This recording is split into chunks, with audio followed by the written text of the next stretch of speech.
بسم اللہ الرحمن الرحیم۔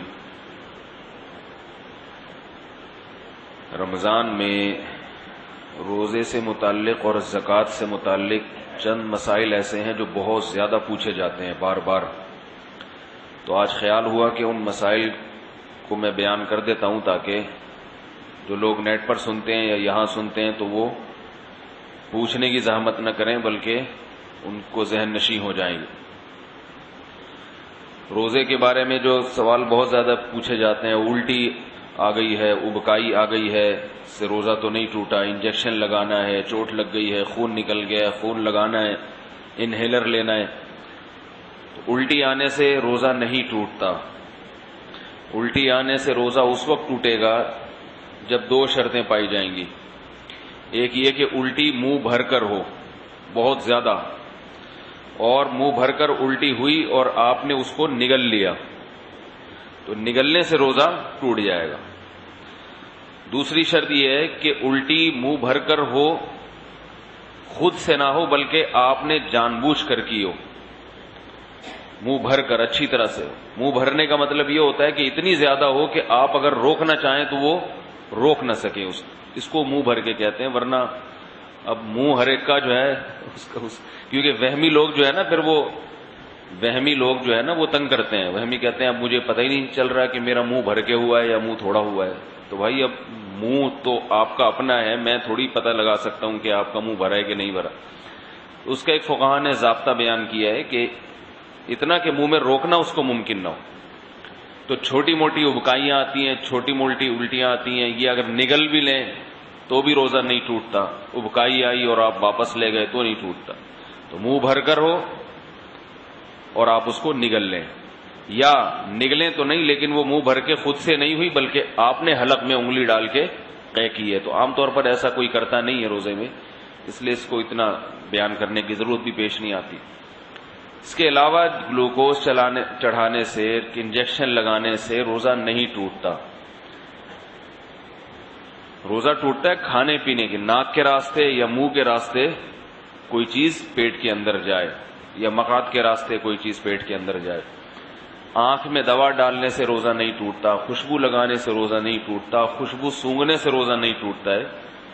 کان میں دوا ڈالنے سے روزہ ٹوٹتا ہے یا نہیں، اس میں علماء کا اختلاف ہے۔ پہلے جو ہمارے فقہاء ہیں انہوں نے لکھا ہے کہ کان میں دوا ڈالنے سے روزہ ٹوٹ جاتا ہے۔ اس کی وجہ یہ ہے کہ ان کا یہ خیال تھا کہ کان جو ہے نا یہ دماغ تک اس کا کوئی لنک ہے، ہم جب کوئی چیز کان میں ڈالتے ہیں تو دماغ میں پہنچتی ہے وہ۔ لیکن بعد میں جو ڈاکٹروں کی تحقیق ہے وہ یہ کہ کان میں کچھ بھی ڈال دیں وہ دماغ تک نہیں پہنچتی، نہ پیٹ میں جائے گی وہ، نہ دماغ میں جائے گی۔ تو اس تحقیق کی وجہ سے علماء کی رائے بھی تبدیل ہوئی۔ تو ابھی ہمارے اکابر کا جو فتویٰ ہے، یعنی سارے ہی ہمارے اکابر ہیں جو اس پہ خلاف ہیں وہ بھی ہمارے ہی ہیں، لیکن مطلب یہ کہ جو میرے اساتذہ ہیں ان کا جو فتویٰ ہے اس بارے میں وہ یہ ہے کہ روزہ نہیں ٹوٹتا کان میں دوا ڈالنے سے۔ البتہ ہمارے ہی اکابر میں بعض اس کے قائل ہیں کہ ٹوٹ جاتا ہے، تو احتیاط یہ کہ نہ دوا ڈالی جائے، اور اگر کسی نے دوا ڈال دی ہے تو بھی کچھ نہیں ہوتا، انشاءاللہ روزہ نہیں ٹوٹے گا۔ آنکھ میں دوا ڈال دی اور اس کا اثر گلے میں محسوس ہوا تو بھی روزہ نہیں ٹوٹتا، سمجھ رہے بات کو؟ تو سر میں تیل لگانے سے روزہ نہیں ٹوٹتا، احتلام ہو جانے سے، نائٹ فال ہو جانے سے روزہ نہیں ٹوٹتا۔ زوجہ کے قریب کوئی شادی شدہ آدمی گیا اور ڈسچارج ہو گیا تو روزہ ٹوٹے گا، ڈسچارج نہیں ہوا تو اس سے بھی روزہ نہیں ٹوٹتا۔ اور یاد رکھیں اگر اس نے ہم بستری کر لی تو پھر جو ہے روزہ بھی ٹوٹے گا اور 60 روزوں کا کفارہ بھی ہے اس کے اوپر۔ زوجہ سے ہم بستری بالکل حلال نہیں ہے روزے کی حالت میں، اور ویسے جان بوجھ کر روزے میں کھا لیا تو بھی روزہ ٹوٹے گا بھی، اور 60 روزوں کا کفارہ بھی ادا کرنا پڑے گا اس کو۔ تو رمضان میں کھانے کی اجازت نہیں ہے روزے کی حالت میں، روزہ ہی کیسا جس میں کھانے کی اجازت ہو، تو سزا بھی ملے گی، صرف روزہ نہیں ٹوٹے گا اس میں۔ یہ تو تھے روزے سے متعلق چند مسائل۔ نہانے سے روزہ نہیں ٹوٹتا، پانی حلق میں جائے گا تو روزہ ٹوٹے گا۔ کچھ مسائل ہیں زکوٰۃ کے۔ زکوٰۃ کے بارے میں جو تفصیلی مسائل ہیں وہ میری ویب سائٹ پر میرا ایک بیان ہے، زکوٰۃ کے مسائل۔ لوگ جب مجھ سے پوچھتے ہیں نا زیادہ پیچیدہ مسئلہ تو میں کہتا ہوں وہ بیان سن لو، کیونکہ اب ہر ایک کو اتنا لمبا سمجھانا 10-10, 15-15 منٹ سمجھانا پڑتا ہے ان کو. تو زکوٰۃ کے مسائل یوٹیوب پہ آپ لکھیں گے تو وہ انشاءاللہ وہ بیان آ جائے گا. نام لکھ کے آپ میرا نام لکھیں گے زکوٰۃ کے مسائل، تو پھر آپ وہ بیان سنیں گے تو آپ کو پورا زکوٰۃ کا انشاءاللہ پتہ چل جائے گا. لیکن چند ایک مسائل جو چھوٹے بھی ہیں، آسانی سے سمجھ میں بھی آ جاتے ہیں اور بہت زیادہ پوچھے جاتے ہیں، وہ یہ ہے کہ کیا لوگ یہ پوچھتے ہیں زکوٰۃ دیتے ہوئے یہ بتانا ضروری ہے کہ زکوٰۃ دے رہے ہیں ہم؟ تو یہ بتانا ضروری نہیں ہے، بلکہ دل کے اندر نیت کافی ہے. ویسے بھی عزت دار آدمی کو جب زکوٰۃ دیں گے نا تو زکوٰۃ کا کہہ کے دیں گے تو اس کو پھر وصول کرتے ہوئے حیا آتی ہے، شرم آتی ہے. تو اس لیے بتانا ضروری نہیں ہے، دل کے اندر نیت بہرحال ضروری ہے. زکوٰۃ میں اگر آپ کی نیت نہیں تھی دیتے ہوئے، یا جس وقت آپ نے پیسے الگ نکالے زکوٰۃ کے اس وقت نیت کر لی تو بھی کافی ہے. آپ نے پیسے الگ چھانٹ دیے، بھئی یہ زکوٰۃ کے پیسے ہیں، یہ الگ رکھ دیے. جب وہ غریب کو دیے تو اس وقت نیت نہیں تھی تو بھی زکوٰۃ ادا ہو جائے گی. یعنی بٹوے سے پیسے الگ کرتے ہوئے نیت ہو تو بھی کافی ہے، اور دیتے ہوئے نیت ہو تو بہرحال زکوٰۃ ادا ہو جائے گی. لوگ یہ بھی بہت پوچھتے ہیں کہ زکوٰۃ اپنے بہن بھائیوں کو دی جا سکتی ہے، ساس کو دی جا سکتی ہے، سسر کو دی جا سکتی ہے. تو زکوٰۃ اپنے اصول و فروع، اصول کا مطلب آپ کے باپ دادا، ابا دادا پردادا آدم علیہ السلام تک، اور ماں نانی دادی یہ حضرت حوا تک، اور اپنی اولاد میں بیٹا پوتا قیامت تک آنے والے انسان تک، اور نواسی بیٹی کی بیٹیاں، ان کو زکوٰۃ نہیں دے سکتے. اپنے اصول جو اوپر کی طرف جا رہے ہیں اور فروع جو نیچے کی طرف جا رہے ہیں ان کو بھی زکوٰۃ نہیں دے سکتے. میاں بیوی ایک دوسرے کو نہیں دے سکتے. ان کے علاوہ سب رشتہ دار سب کو دے سکتے ہیں، بھانجے کو، بھتیجے کو، بہن کو، بھائی کو، ساس کو، سسر کو، داماد کو، بہو کو، سب کو زکوٰۃ دی جا سکتی ہے بشرطے کہ وہ مستحق ہوں، غریب ہوں. اور رشتہ دار کو زکوٰۃ دینے میں دگنا ثواب ہے، حدیث میں آتا ہے. دگنا ثواب کس بات کا؟ ایک تو زکوٰۃ دینے کا، دوسرا رشتہ داری جوڑنے کا. جب ساس کو زکوٰۃ دیں گے، بہو اپنی ساس کو زکوٰۃ دے گی تو پھر ساس بہو کے تعلقات پہ دوبارہ غور کرے گی اثر نو، کہ میرے جو اس سے ایسے خراب تعلقات چل رہے ہیں، تھوڑے سے ان تعلقات کو اچھا کرنا چاہیے. لیکن یہ مستحق ہو تو، صرف تعلقات کی وجہ سے نہیں ساسوں کو زکوٰۃ دینا شروع کرتے ہیں، وہ غریب بھی ہے مستحق بھی ہے تو رشتہ دار کو زکوٰۃ دینے میں دگنا ثواب ہے. لیکن اس کی کوشش کرنی چاہیے رشتہ داروں کو بھی دیں، باقی جو دوسرے دین کے شعبے ہیں ان میں بھی دیں تاکہ وہ شعبے بھی چلتے رہیں. تو ایک تو یہ ہے زکوٰۃ کا مسئلہ. دوسرا یہ کہ زکوٰۃ میں پیسے دینا ضروری نہیں ہے، راشن بھی دیا جا سکتا ہے، پیسوں کی کوئی چیز خرید کے بھی دی جا سکتی ہے. اور تیسری بات یہ کہ زکوٰۃ میں تملیک ضروری ہے. تملیک کا مطلب اس کو مالک بنانا. آپ زکوٰۃ کے پیسوں سے کسی غریب کو کھانا نہیں کھلا سکتے، ہاں کھانے کا مالک بنا سکتے ہیں. کھانے کے مالک بنانے میں اور کھانا کھلانے میں کیا فرق ہے؟ آپ نے دعوت کی، مہمانوں کو کھانا کھلایا، یہ عمل کیا کہلاتا ہے؟ کھانا کھلانا. اس میں وہ مہمان اس چیز کا مالک نہیں بنتا کہ وہ پیک کرے اور وہ کوفتے اور کباب اپنے گھر بھی لے جائے کہ بھائی جتنا یہاں بیٹھ کے کھانا کھا لو اس کے بعد پتلی گلی سے نکلو. یہ ہوتا ہے اباحت، یعنی آپ نے ایک چیز اس کے لیے حلال کر دی ہے، چیز میری ہے مگر آپ بھی کھا سکتے ہیں، یہ دعوت ہوتی ہے. اور ایک ہوتا ہے کہ آپ اسے مالک بنا دیں کہ یہ برتن میں جو چیز ہے یہ تمہاری ہے، تم کھاؤ، کسی کو صدقہ کرو، گھر لے جاؤ، بچوں کو کھلاؤ، جو مرضی کرنا ہے. یہ جیسے ڈبے میں پیک کر کے کسی کو دے دیا.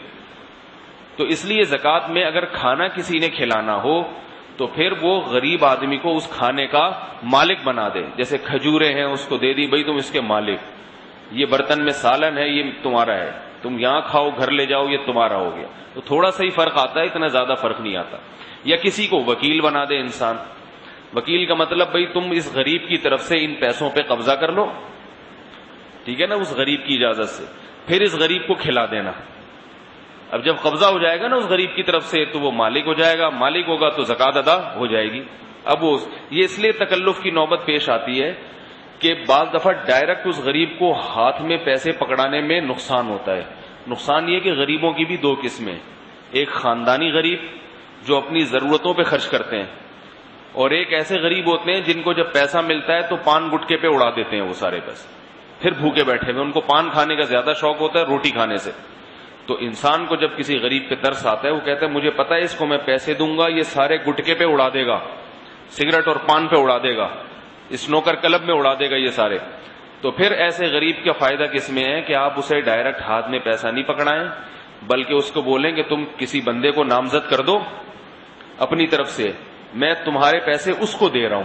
پھر اس بندے کو کہیں کہ اس کے ہاتھ میں نہیں پکڑانا بلکہ اس کو روٹی کھلا دینا اس سے, ٹھیک ہے نا, اس پہ خرچ کرتے رہنا ہے. تو یہ ایک طریقہ ہوتا ہے.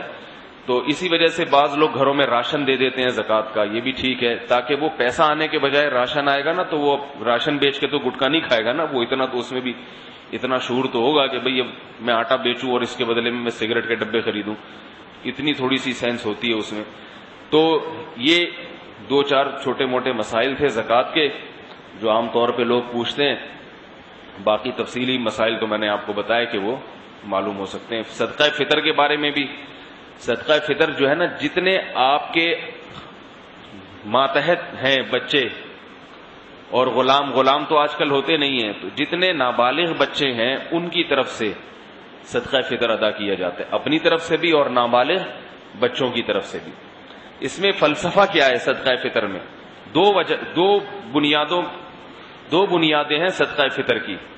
ایک تو یہ ہے کہ عید کا دن آ رہا ہے, اس میں غریب لوگ بھی خوشیوں میں شریک ہو جائیں. عید کا دن عید سے پہلے دیا جاتا ہے نا, اور واجب ہوتا ہے جب عید کا دن آ جائے, پھر آپ پر واجب ہو جاتا ہے لازمی. اور دوسری اس میں حکمت یہ ہے شکرانہ. یہ شکرانہ ہے کہ آپ اتنی بڑی فیملی کو پال رہے ہیں, جس کی فیملی جتنی بڑی ہوتی ہے اس پہ صدقہ فطر اتنا ہی زیادہ ہوتا ہے گھر کے سربراہ. تو شریعت یہ مزاج بنانا چاہتی ہے کہ جس کے جتنے زیادہ بچے ہیں اور جس کے ذریعے سے اللہ جتنے زیادہ کا پیٹ بھر رہا ہے اس پر شکر بھی اتنا ہی واجب ہے.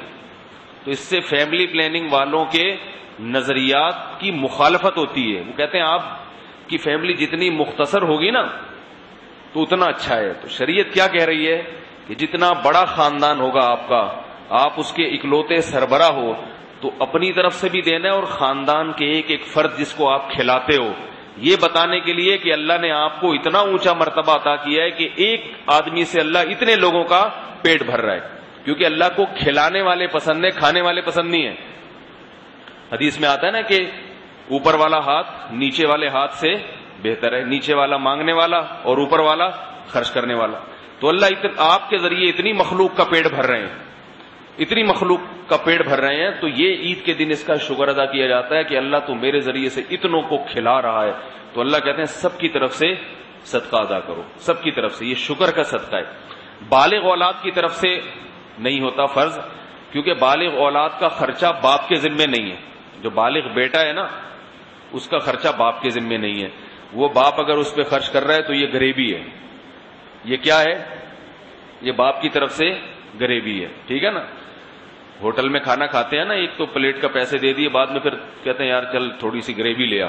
تو باپ نے بیٹی کا خرچہ تو ہے باپ کے ذمے جب تک شادی نہیں ہو جاتی, لیکن بیٹے کا خرچہ باپ کے ذمے نہیں ہے. میں اس لیے بتاتا ہوں کہ جتنے آج کل بالغ اولاد ہے نا وہ باپ کو تانے دیتی ہیں, وراثت دو اور یہ کرو اور یوں کرو. تو جب تم بالغ ہو گئے, تمہارے ہاتھوں میں کمانے کی طاقت ہو گئی, اب جو ابا تمہیں کھلا رہا ہے تو یہ اس کا الگ سے احسان ہے, شریعت نے اس پہ واجب نہیں کیا, شریعت نے. تو باپ پھر بھی کھلاتا ہے. تو اولاد کو یہ باپ کا احسان ماننا چاہیے کہ ابا پر لازم نہیں ہے مگر ابا پھر بھی روٹی کھلاتے ہیں, ہمیں گھر میں رکھا ہوا ہے اور ہم پر خرچ کرتے ہیں. تو یہ سب غریبی میں ہو رہا ہے. غریبی اگر نہ ملے تو اس پہ انسان پریشان نہیں ہوتا, ہوٹل والے سے لڑتا نہیں ہے. لیکن آج کل اولاد جو ہے نا وہ سمجھتی ہے کہ باپ کا سارا مال میرا ہے, زبردستی اس پر حق جتاتی ہے. تو یہ غلط ہے. نبی نے فرمایا انت ومالک لابیک, تم بھی اپنے باپ کے, تمہارا مال بھی تمہارے باپ کا ہے. یہ نہیں فرمایا کہ تمہارے باپ کا مال سارا تمہارا ہے, یہ نہیں فرمایا. تو باپ اپنی اولاد سے لڑے کہ اپنا پیسہ مجھے دے, یہ تو سمجھ میں آتا ہے.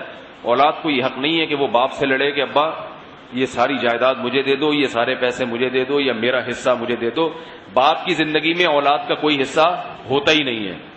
تو یہ صدقہ فطر کا فلسفہ ہے کہ اللہ تعالیٰ چاہتے ہیں کہ تمہارے ذریعے سے اللہ اتنے لوگوں کو کھلا رہے ہیں تو شکر کے طور پہ صدقہ ادا کرو. گندم کا بھی ہے, کشمش کا بھی ہے. ہم لوگ آج کل سب سے سستا والا پکڑ کے بیٹھ گئے ہیں گندم.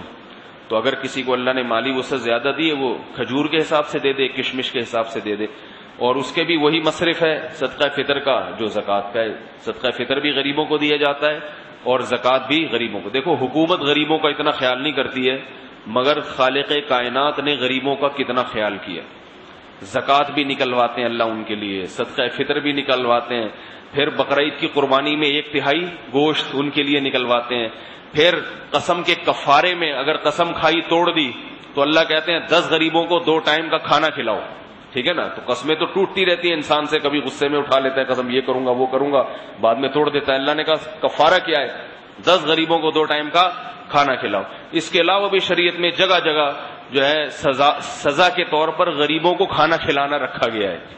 سزا اس کی ہے کہ غریبوں کو، اب آپ نے رمضان کا روزہ جان بوجھ کے توڑ دیا تو جوان ہیں تو 60 روزے رکھو. اگر بوڑھے ہو گئے ہو روزہ نہیں رکھ سکتے، اللہ کہتے ہیں 60 غریبوں کو 2 ٹائم کا کھانا کھلاؤ. تو اللہ غریبوں کا بڑا خیال کرتے ہیں. کوئی حکومت ایسی نہیں ہے جو اپنے ملک کی رعایا کی کا اس قدر خیال کرتی. حکومتوں نے ٹیکس لگا کے نا اور گھسیٹ لی تھی، غریبوں کا بھی خون چوس لیتی ہے. تو اس لیے ہمیں اللہ سے محبت کرنی چاہیے کہ دیکھو وہ مخلوق کا کس قدر خیال کرتا ہے. اللہ تعالیٰ سمجھنے کی، عمل کرنے کی توفیق عطا فرمائے.